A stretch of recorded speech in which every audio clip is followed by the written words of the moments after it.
Morning, everyone, and all the attendees. Um, Welcome to the workshop of innovation. I feel greatly honored to introduce to you all to Sweta Rani ma'am.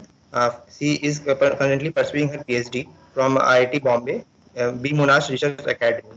She has kindly agreed to take the workshop on the intro, introduction to fabrication and modeling of the photonic devices. So from now I invite ma'am to take over the stage and start the workshop.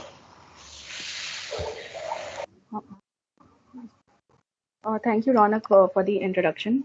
So I'll just share my screen. Let me know if it's visible.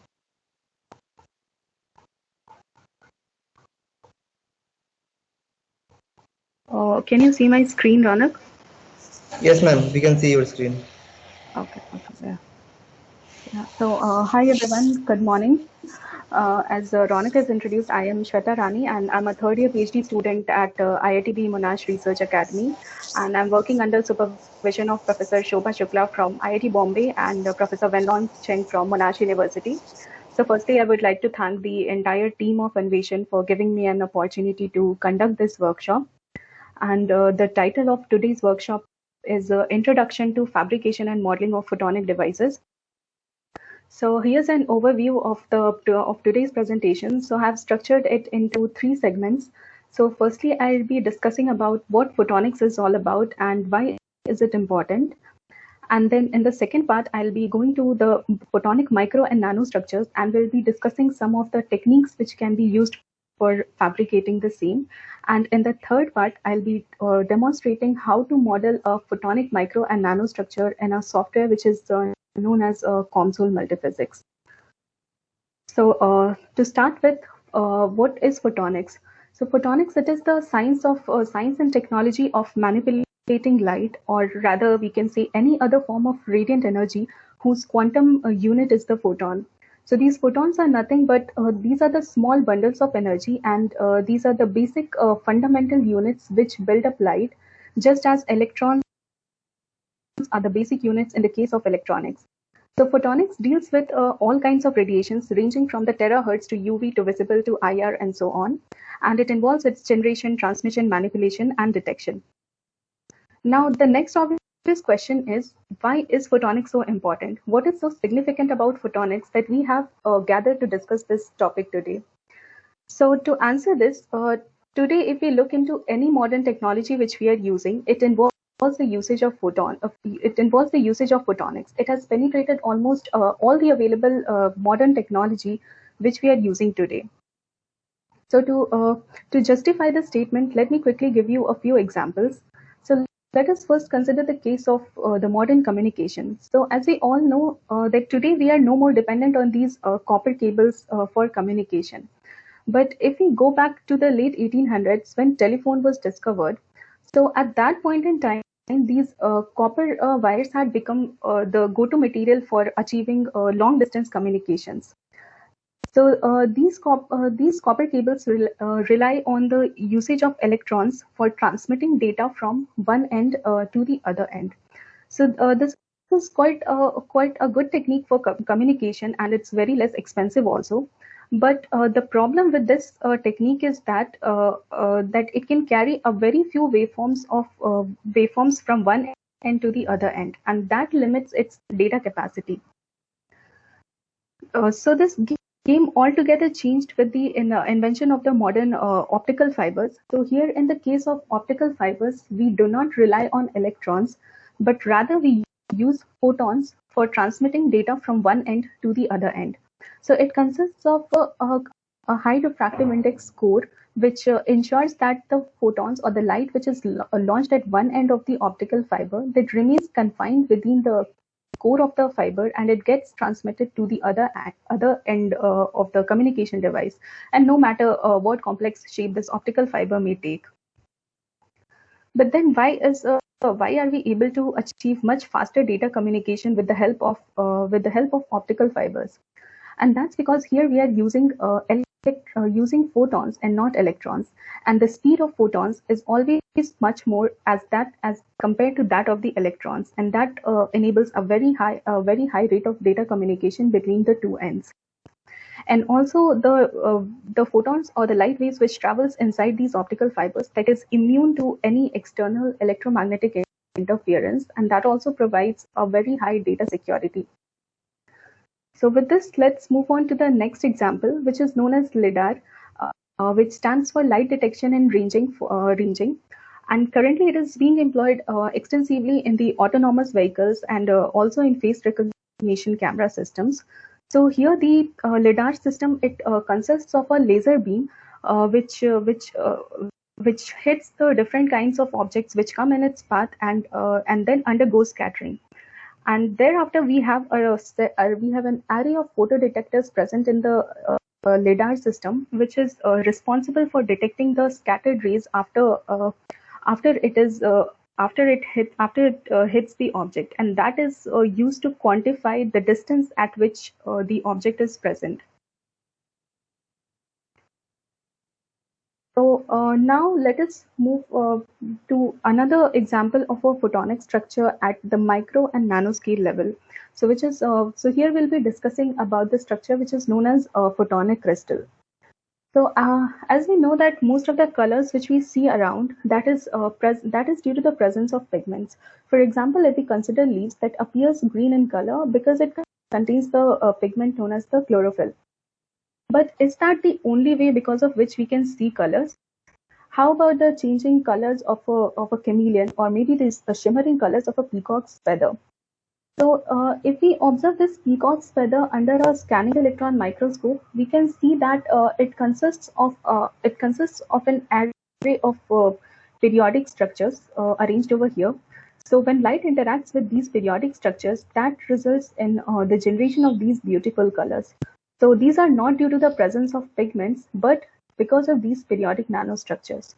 So if we imitate nature and fabricate such kind of periodic structures artificially, that is known as a photonic crystal, and that's why we call photonic crystals as a nature-inspired nanostructure.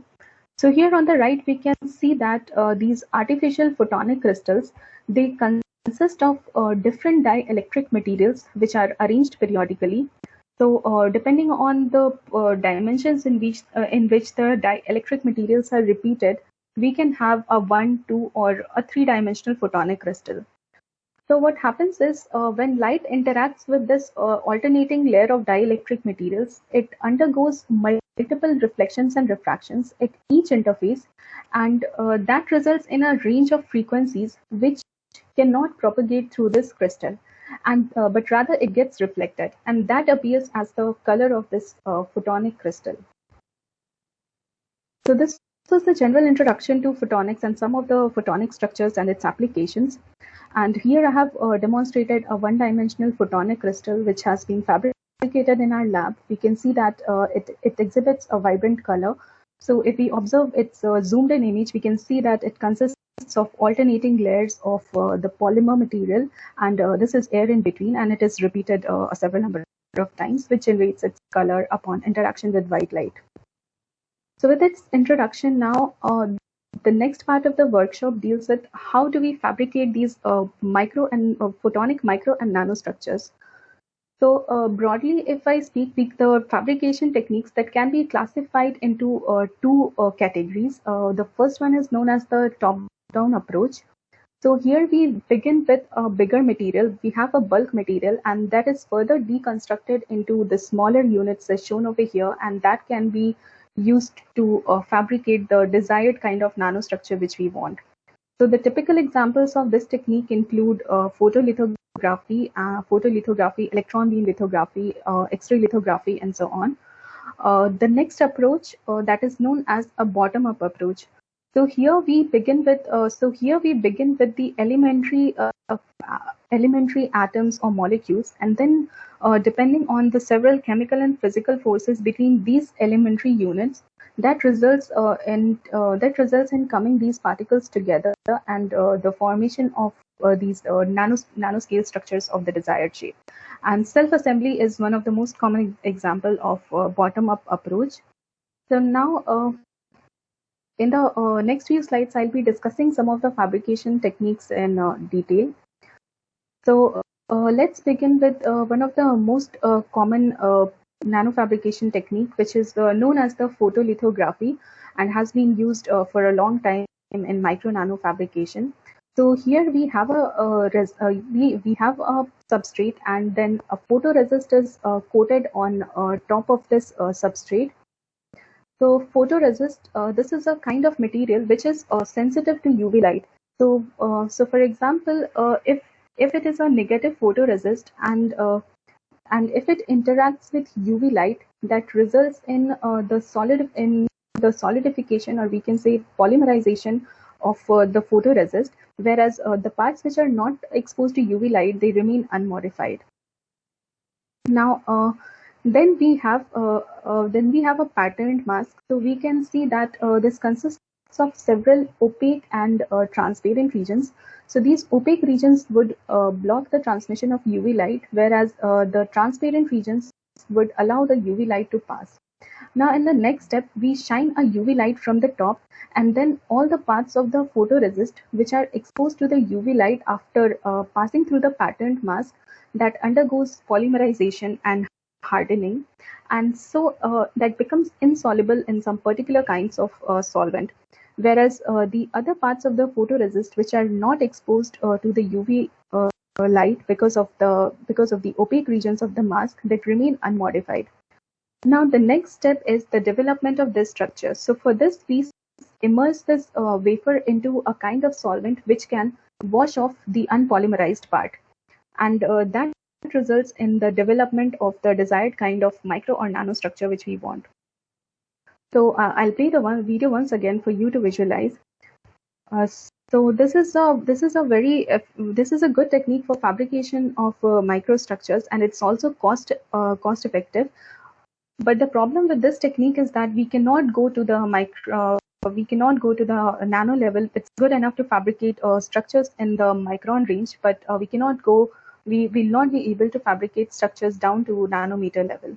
So in order to overcome this problem, several other techniques have been utilized in lithography. But the difference being that instead of the UV light source, we use different sources of illumination, such as the X-rays or the electron beam, which I'll be discussing further. So X-ray lithography, this is a technique for fabrication of structures where we use an X-ray source for exposing the wafer and fabricating the kind of structure which we want. So this technique could offer improved resolution. So resolution refers to the minimum feature size which we can fabricate onto the structure. And this could offer an improved resolution as compared to the UV source, because it's the wavelength of X-rays is much shorter as compared to the to UV. But then the problem with this X-ray is that is the fabrication of the mask for X-rays, because we need to ensure that these high energy X-ray photons do not get absorbed by the mask. So that is one challenge in this. So another technique in nanofabrication is the electron beam lithography. So here instead of the UV and X-rays, we use a focused beam of electrons for exposing the wafer, and that is responsible for generating the desired kind of micro or nano structure. And this is a very efficient technique for nanofabrication, because the wavelength associated with electrons which are accelerated to very high velocities, that is very short as compared to the X-rays or the UV rays, and therefore we can get a very good resolution. The next technique is known as the focused ion beam. So here, instead of the electron beam or any other electromagnetic wave, here we are using a beam of very high energy ions, such as the gallium ions, and that interacts with the wafer. And the advantage of this technique is that considering the very high energy of the gallium ions, we can use it to fabricate structures even in very hard materials such as the ceramics also. So far, so everything is good. We could, like, with the advent of all the different techniques using electron beams, focused ion beams, we could get improved resolution, and uh, like, we could also get some better speeds of fabrication with these techniques. But if we want to fabricate a three-dimensional micro or nanostructure, would it be possible to employ these techniques? Well, that's going to be a very difficult task to fabricate a three-dimensional structure using this technique. Now, why is that so? So let us consider this case of the UV lithography, which we had considered the first fabrication technique, where we had the substrate and we were shining a UV laser from the top, and we had a mask in between. So here what happens is that the entire part of the photoresist, which is exposed to the UV radiation, that undergoes polymerization. So if we want to fabricate a complex structure where we need to polymerize somewhere, say, in between the photoresist, we cannot do that using this UV beam, because this entire part will get polymerized. So here comes in another technique for fabrication, which is known as the two-photon lithography, which is currently one of the most efficient nanofabrication technique for fabricating any kind of complex structure which we want to. So here, instead of the UV laser beam, we use an infrared laser beam, and we need to ensure that the intensity of the infrared laser is very, very high. So here in this case, what happens is polymerization occurs only at this particular point where the laser is focused, whereas the other irradiated part of the photoresist, that remains unpolymerized. So basically, we can use this as a laser pen and traverse it to any random point within the photoresist and induce pinpoint polymerization. So this is one of the major advantage of two-photon lithography, that it can be used in fabrication of any complex 3D micro or nanostructure. And the spatial resolution obtained using this technique, that is also very high. So I'll show you a video to demonstrate how the technique of two-photon lithography is used in fabrication of the complex micro or nanostructures. So here you can see that the laser beam that is being deflected to different points to fabricate this complex structure. And yeah, so if you look into the SEM image, this is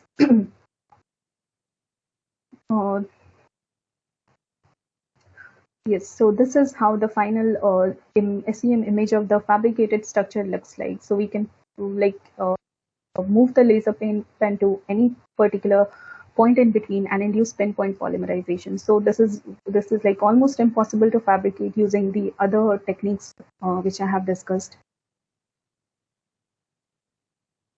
Now, in order to demonstrate further the efficiency of this technique, I have also shown the fabrication of some complex structures. So these structures, I have fabricated them in my lab using the two-photon lithography setup. So this is our institute logo. This is an array of holes in slab, and this is an array of micro pillars, and this is a wood pile structure. So, coming to the experimental setup for two-photon lithography, this is how it looks like. So here we have a femtosecond laser, and then we have an array of mirrors, which is responsible for guiding the beam from the femtosecond laser head into an inverted microscope. And then we have the sample, that is the photoresist coated on top of the substrate, that is placed over a motorized stage, which is here. And the motion of this stage, that can be controlled using a computer program. And then we also have a CCD camera coupled on top, so that we can monitor the live fabrication of the structure. Now, for inducing the pinpoint polymerization, we have got two techniques. So the first technique is that we keep the laser beam constant, and then we control the motion of the sample, like lateral motion and the vertical motion, using this stage, so that the point where the laser is focused, only that gets polymerized. Now, the second approach is that we can keep the sample constant, and then we can deflect the laser beam to induce the pinpoint polymerization. It can we can deflect the beam to any particular point in resist and induce polymerization. So this is the block diagram of the experimental setup for two-photon lithography. With this now, let's go to the third part of the workshop where I'll be demonstrating how we can model these photonic micro or nanostructures in the software which is known as COMSOL Multiphysics. So before going to the model, let us briefly discuss what COMSOL Multiphysics is all about. So it is an integrated software platform where we can model real-world designs and processes, and it offers different kinds of physics, which I have shown over here. So we can different kinds of physics such as the electromagnetics, heat transfer module, structural mechanics, chemical reactions, fluid mechanics, and so on. So the two important features of COMSOL Multiphysics is the model builder and the application builder. So model builder, it is the one where we build our model and where we build our model, we set up everything, and where we can see what the response of our model is. And then the second thing is the application builder. So here what we can do is that the model which we have built in, we can convert that into a graphical user interface or an app, so that that gives a kind of interface which can be used by anyone who is not even familiar to COMSOL or not an expert user of COMSOL. So they'll have an interface wherein they can just change the values of the parameters and see how the output changes, what the results look like. So that is what we can do with the application building, and this is one of the major advantages of COMSOL. Now, the second advantage is of using COMSOL Multiphysics is that it's very good in modeling different kinds of physics together. It excels in multiphysics simulation. So what it means is that we can couple different kinds of physics in the same model. To explain that, let us consider that we want to model an electromagnetics problem where we are using an incident light of very high energy. So what happens is that studying the electromagnetic behavior of the system, that would definitely be one aspect. But at the same time, the high energy that can also lead to temperature rise within the material, and it can also deform the material. So for taking these effects into consideration, we need to consider the other physics also, like we'll need to include the heat transfer module and the structural mechanics. So we can do this coupling of different kinds of physics in the same model, and that makes this software very reliable. Now, another advantage is that there might be a problem where we want to model a kind of equation which is not available in COMSOL, which is not pre-built. So for that, we can use the equation feature. So here we can define our own equations which we want to solve in COMSOL. And yeah, so these are some of the major advantages of using COMSOL Multiphysics. So with this introduction, let us now go to the model which we will be building today in COMSOL. So this is known as a frequency selective surface. So here, as we can see that, so what is a frequency selective surface? It's a repetitive structure. Here, as we can see that this particular element, this is repeated several times in a 2D array, like it's repeated along x-axis also and y-axis also. And this surface, it can be used to either transmit or reflect a certain frequency depending on its frequency. And that property of this surface, that would also depend on the angle of incidence and the polarization of the incoming wave. So that is what a frequency selective surface is. Okay, so I'll quickly give you an overview of how we are going to model this structure in COMSOL. So this shows the computational domain which we will be building in COMSOL and using it to study the electromagnetic behavior of this system. So the first thing to notice here is that instead of modeling this entire array of the surface, we take just one unit cell of the structure and we build that in COMSOL. And thereafter, we can utilize the periodic boundary conditions available in COMSOL, which will account for all these elements. So if we take this unit cell and apply the first periodic boundary condition on this wall of the domain and the opposite wall, so that would account for all the neighboring elements present along the x-axis. And in the second periodic boundary condition, we apply it to the y to along the y-axis, that is this interface, and the opposite wall. So that would account for these elements present along this axis. So that's how the entire surface can be modeled, even though it does not appear in the model, but it will be accounted for.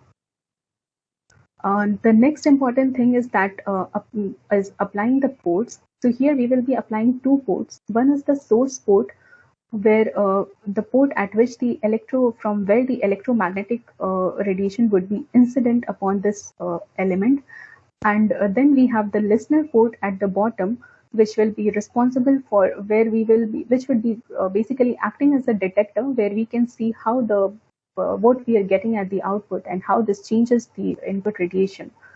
So this is an overview of the model, and now we can go to COMSOL and see how to model this structure.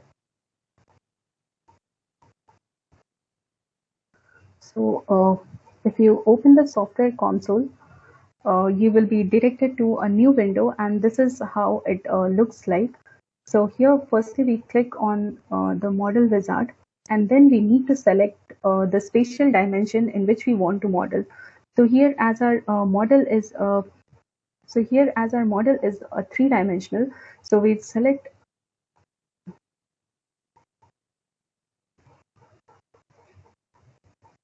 So here we select 3D.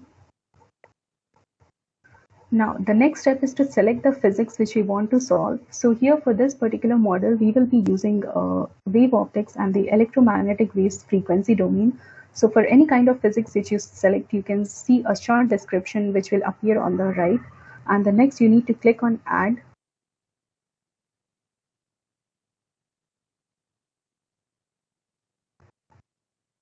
Now the next step is to select the study. So for any kind of physics which you select, you will get different kinds of study which can be done. For example, you'll have the options for time-dependent study and time-independent studies. So here for electromagnetic waves frequency domain, we have different options like the eigenfrequency, frequency domain, and the wavelength domain. So here we will be using frequency domain for study, and likewise here also you get a brief description on the right of what this study can be used for. Now the final step is to click on Done.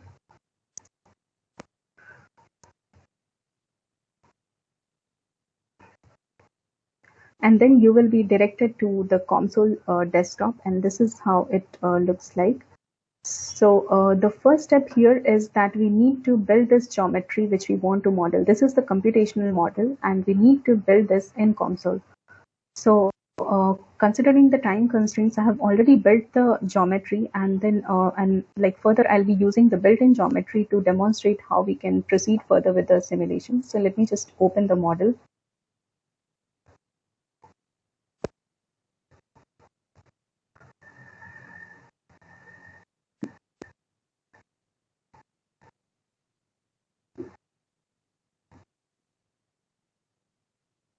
So the first step, as I said, is to build the geometry.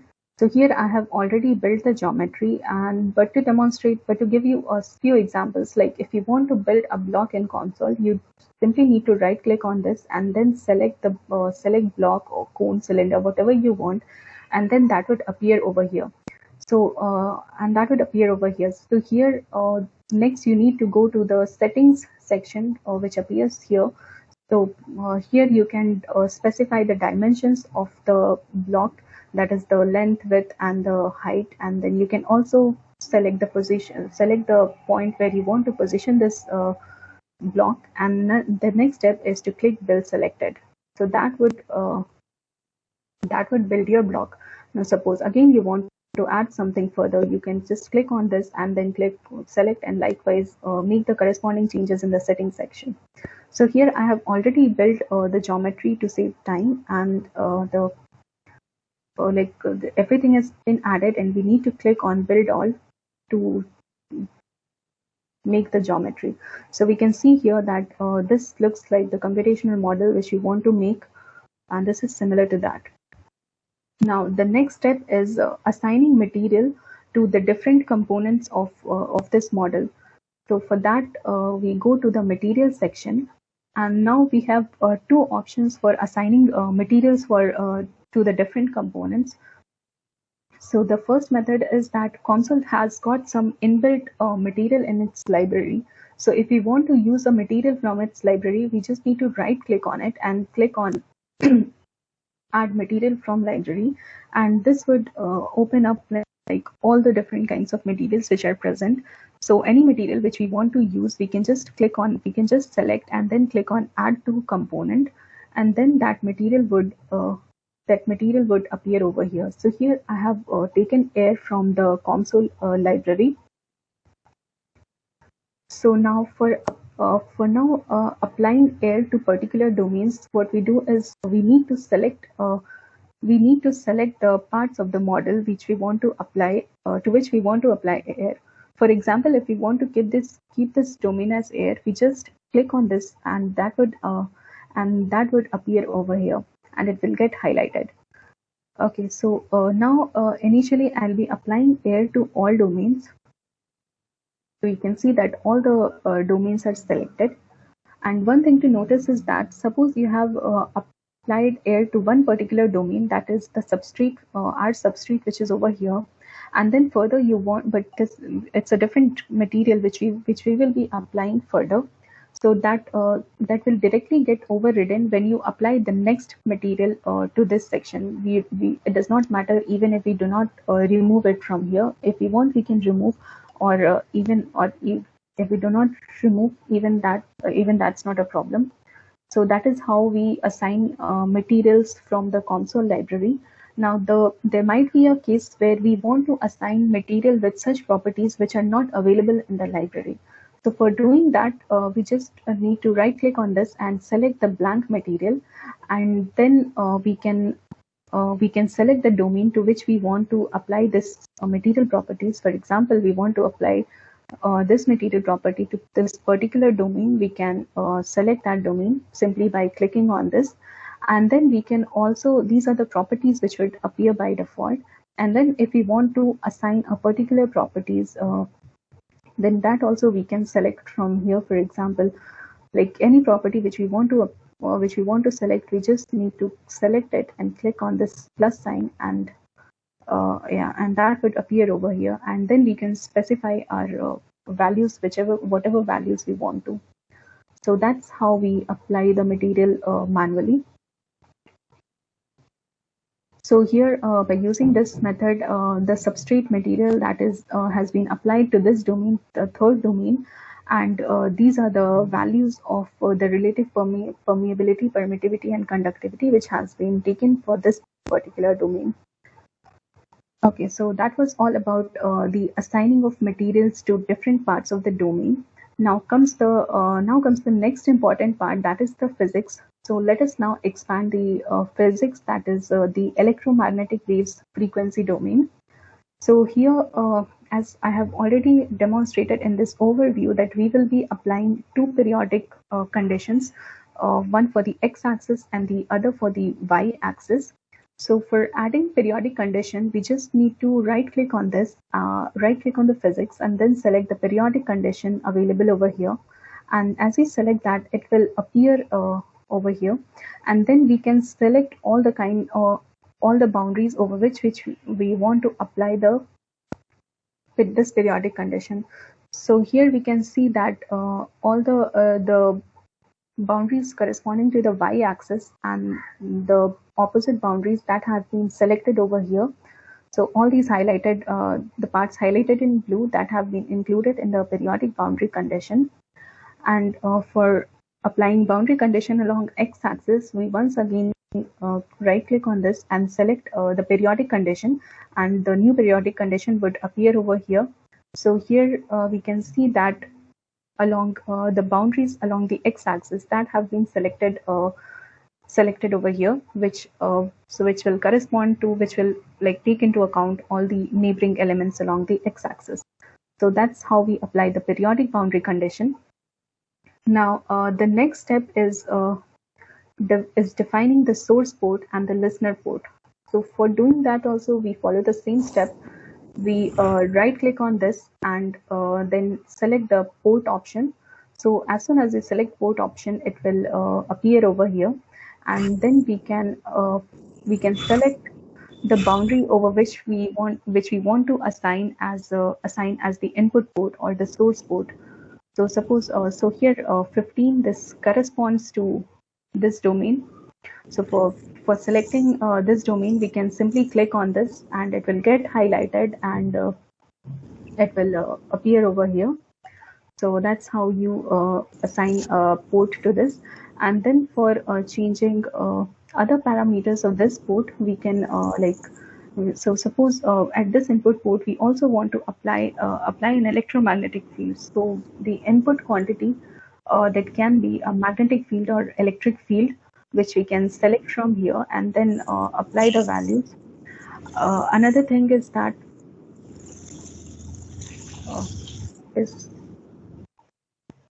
hello. Yeah, am I audible to all? Yeah, ma'am, we can hear you. Okay, there's some background noise, I guess.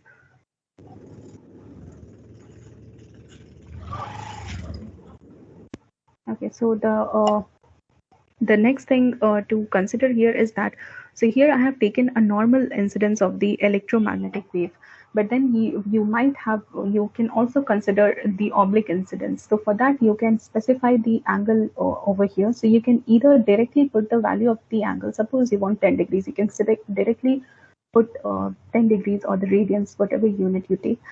But here I have taken it as theta. But how does the software know what theta is and where is it defined? So for taking that into consideration, theta, we define that in the parameter section. So here I have taken a parameter theta, and its value I have taken as 0 degree. So whenever the console comes across the name theta, it will be able to fetch the value, whatever value I give over here, it will be able to fetch into the model. So that's how the parameters work. So yes, okay, so that's all about the input port. Now the next step is defining the output port, that is the listener port. So we follow the same step, right click on this, select port, and that will appear over here. And then likewise, you can make all the corresponding changes in the settings section for this port. Okay, now the next step is that so in order to make this model more realistic, we want to ensure that no electromagnetic wave or nothing gets reflected back into this our element of interest. So for doing that, we apply two domains, which is known as the perfectly matched layers at the top of the structure and at the bottom part. So these two layers ensure that they absorb all the electromagnetic waves which come into it, so that there is no reflection, there's no back reflection into our element of interest. Now for applying this perfectly matched layers, we go to the definition section, and here we right click on it, and then we can find the option for perfectly matched layers. So we just click on it, and that would appear in the artificial domains. So that is the perfectly matched layer 1. So here, suppose I want to apply to the top perfectly matched layer to the top domain. So I just click on this, and that appears over here, and that particular domain gets highlighted. So using the same technique, I apply a perfectly matched layer at the bottom. So domain 1, you can see this is the bottom domain. This has been also taken as a perfectly matched layer. Okay, so that covers the major part of defining the geometry and setting up everything. Now, okay, so now let's close this section of electromagnetic waves. Now, the next important step is meshing the geometry. So what it means is that the entire model that is converted into smaller elements. So when we want to compute, this entire model does not go to the software as input. Rather, these smaller units would go as input to the software. So we can change the size of these smaller elements. So for doing that, in the settings section for mesh, we have the element size over here. So if you click on this, you can see you have options ranging from extremely fine to extremely coarse. So but the thing is that as you increase the number of as you decrease the element size, that would increase the time required for computing the model. So here I have taken the element size as normal, and then you can select the kind of size you want, and then you can just click on build all. That would build the mesh for the corresponding model. Okay, so the next and the final step, that is that all we need to do now is just to simply compute. So for doing that, we first go to the frequency domain. This is the study which we had selected in the very beginning for our model, which was the frequency domain. So what it means is that here we will be giving a range of frequencies as the input to our structure, and we will be using this input port for giving the frequencies. And to define the range of frequencies, you can use this range option. So you just click on it, and then here you can give the range of frequencies over which you want to study how the model, how the structure behaves. So here the starting frequency that I have taken as 3.8 gigahertz, and then the stop frequency is 5.4 gigahertz, and the step size has been taken as 0.1 gigahertz. So you can specify your starting and ending frequencies, the step size, and then simply click on replace. So that would take the range of frequencies as the input. Now all you need to do is go to study and click on compute. So that would take a little while to compute. So here you can see the requirements of RAM for computing this model. So this is the physical memory 1.23 GB, that is the actual RAM which is being utilized, and this is the requirement of the RAM size. So here you can see the requirements of RAM, and then here you can also track your the progress of computation. Okay, so let's wait for a while as it gets completed.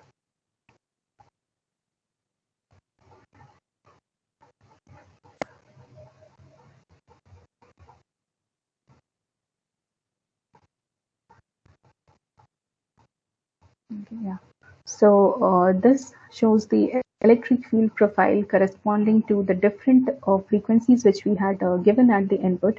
So from here we can select. Okay, so now we are in the results section, and here this is the electric field profile has been selected. So if you click on like we had started from this frequency 3.8 gigahertz to 5.4 gigahertz, so you can click on any random frequencies and then click on plot, and that will give you the corresponding profile of the electric field. So that is one part. The next part is how the reflectance and transmittance of each frequency varies over the system. So for that, we click on the reflectance, transmittance, and absorbance, which gets automatically created by default. So when we run the simulation, okay, so let me just hide the legends for better visualization.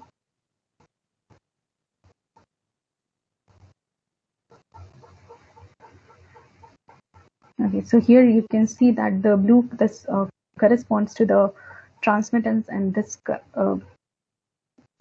so this particular frequency.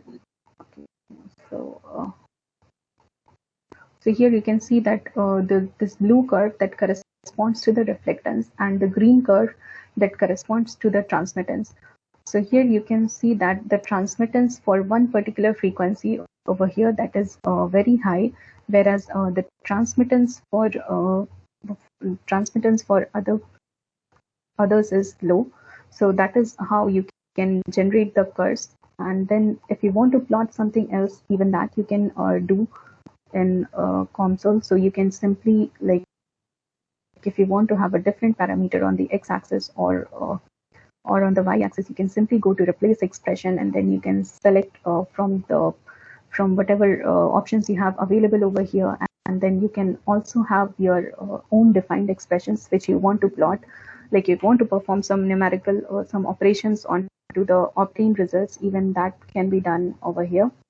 And then secondly, you also have the option to change like modify or edit the graphs which you are getting over here. So suppose you want to increase the width of this, so you can simply do that by increasing the width over here.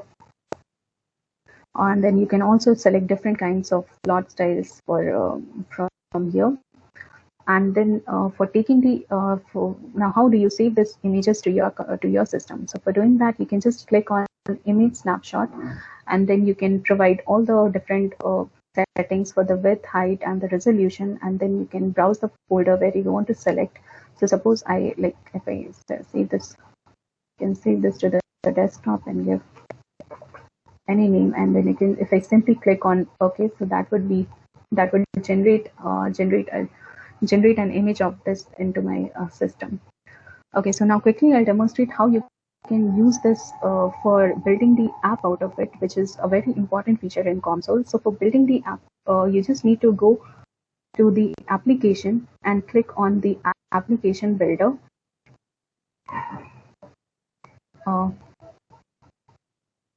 Okay, so the next thing you need to do is click on new form. So here you'll get the three options: the input, outputs, graphics, and buttons. And you need to specify the settings in all three of these to generate your app. So input, in the inputs and output section, you basically like so anybody who is not familiar with COMSOL but wants to use this model. So let's say that he wants to study how the response of the system would change with the angle of incidence of with the angle of incidence. So for that, in the inputs and outputs section, we can select theta, which we had defined earlier in our model in the parameter section, and then we can select theta and click on this arrow. And here we can see in the preview section that would give a preview of the app which we are building. It gets available in the preview section theta. Now the next step is the graphics. So what we want to be available in our app as the output. So suppose we want a plot of the reflectance and transmittance. So we just select this and click on this arrow. The next step is buttons which we want to select. So we can just select so we can select all the different buttons. So suppose we want to study for different meshing or different techniques, so we can select everything what we want to add. So here for simplicity, let us just select the compute button which we want to be available in our app. So we select on compute and then click on this arrow. So this is the preview of our app. So okay, I'll show this to you further. So this is how the app would look like. We can move these, let us move the compute button over here, and this is the output section where we will be seeing the, okay, so here we have, so let us now look how the, let us now have a look how this app looks like. So for that, we just click on test application. Yeah. So now this is how, so somebody who is not familiar, you can just enter the values of theta over here and then click on compute, and that would generate the results corresponding to this particular theta over here. So this was a simple example to demonstrate. We can have complex examples wherein we can have several features available as the input and the output. Suppose we can change the power of the incident radiation, we can change the element size which we are taking in the meshing. So all those parameters can be included over here in the app, and then we can we can use the compute button to generate that. Yeah. So that's all about generating this app. Now the next thing is how do we save this app?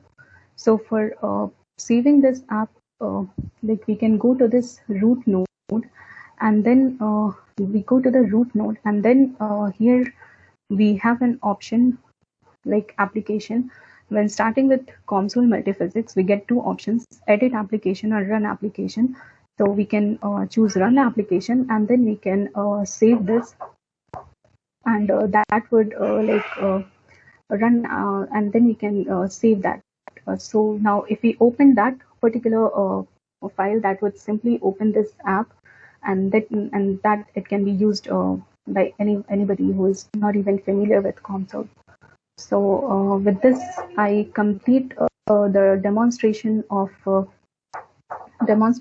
in COMSOL Multiphysics. And with this now, I'll just summarize my presentation. So yeah, so we have discussed, we began the discussion with photonics, that why is it important, and like why do we even need to care about photonics? So, and that's because it has become the enabling technology, and it's like it's like driving so many innovations today in the fields of communication, healthcare, and in the manufacturing, as we saw in the case of laser lithography, that the use of femtosecond lasers, it enables the fabrication of any complex micro or nanostructure. So that was one part. And then in the second part of the workshop, we also discussed about the different techniques which can be used for fabrication, where we compared the different lithographic techniques such as the photolithography, X-ray lithography, electron beam lithography.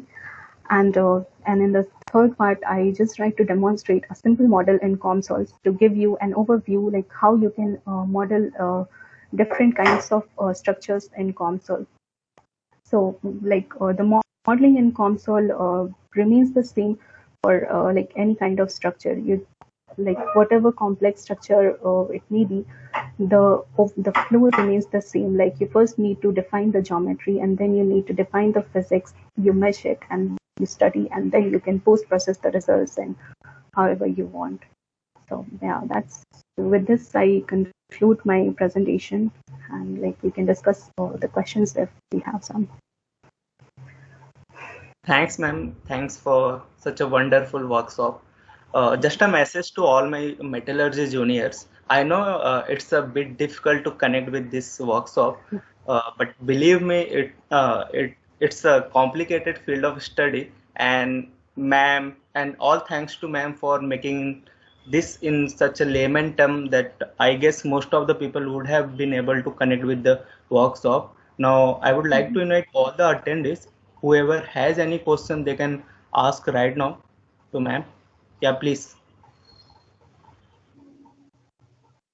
Yeah, I can see Prasant Kesarwani. Prasant Kesarwani, please ask. Good morning, ma'am. This is Prashant. Yeah, good morning, Prashant.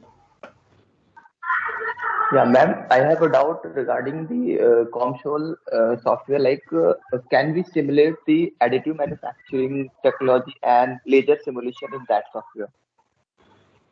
Laser simulation. Okay, so what exactly you want to simulate? Laser simulation. Okay, so yes, that can be done. We have, as I had shown in my PPT. Yeah, actually, I am asking about the additive manufacture powder bed laser simulation. So, can we perform that type of things in COMSOL?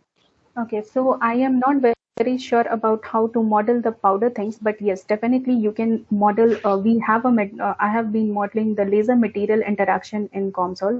So where you have the material and then a laser interacts with the material. So how the material responds, how the temperature revolves along it. So that can be solved using the heat transfer module. So that is definitely one option, like and user to solve that in COMSOL. But even so, you need to be aware about what are your governing equations for studying the response. So even if that equation is not available in COMSOL Multiphysics, you have the equations feature where you can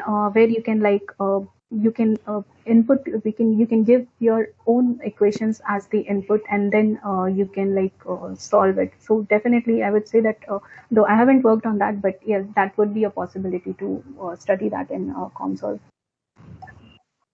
Yeah, actually, ma'am, we have to simulate the flowability and reflectance of the metal powder.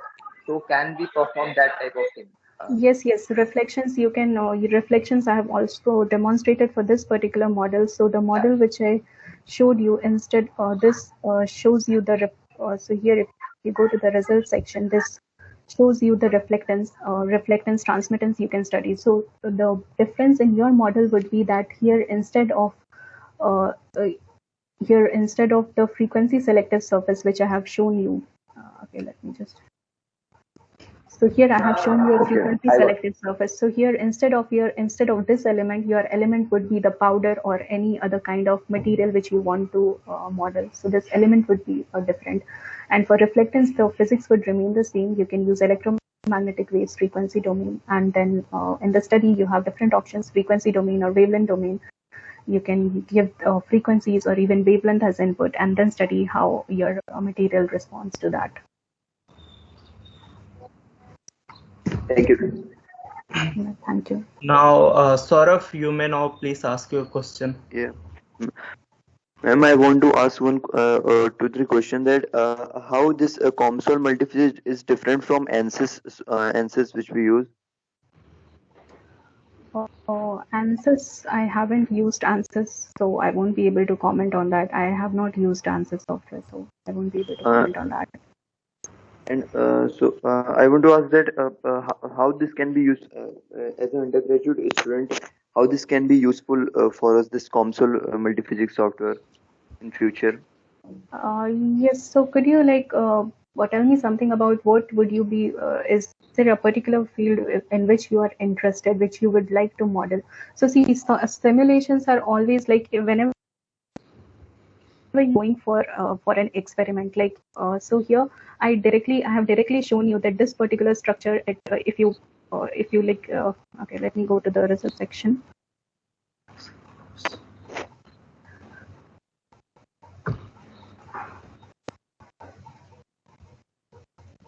So simulations are always useful for an experiment. Like here, I have shown you a particular structure, for which you can see that the transmittance is very high for this particular frequency. So now let's say if you want to design a material which operates at 5.2 gigahertz, so you want that the transmittance of the system is very high at 5.2 gigahertz. So how do you do that? You cannot directly go to the fabrication part. You cannot just fabricate and then check, again fabricate and check. So simulation is always a better option, where you can first model it, and then you can check through simulations that how your system is going to behave, and then you go to the actual fabrication. So this would be applicable not just for photonics, for any other process, any other kind of experiment you are interested in. Like you also have the option to model the structural mechanics, the chemical reactions. So you can first model it in the software, and then you can see how the actual things would work in your in the final experiments. So that is how it can be used. And then considering your undergrad course, so you can proceed with this first, depending on what kind of field you are interested in. So as I showed you that this offers a wide variety of physics which can be modeled. So depending on the field in which you are interested, you can proceed with some of the simulations, and then you might get interested in the actual experimentations as well. So that is how it can be helpful to you. Yeah.